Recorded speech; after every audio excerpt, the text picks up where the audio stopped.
Eto na nga mga kamami at gagawa na naman ako ng sarili kong version ng gulay.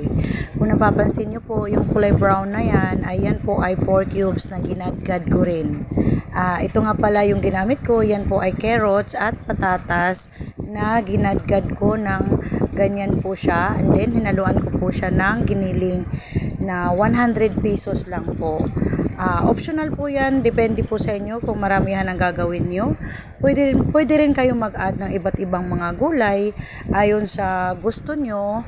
Ayan lang po. Kasi kailangan talaga natin mga mami na mapakain yung mga anak natin ng iba't ibang klaseng gulay para naman po maging balanse yung nutrients na makukuha nila sa mga gulay at nakakatulong po ito sa pag-develop sa kanilang kalusugan at lalo na po sa kanilang brain.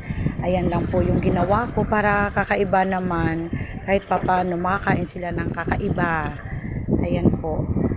Ayan ang mga mami, and then luto na yung ginawa kong gulay. Kain po.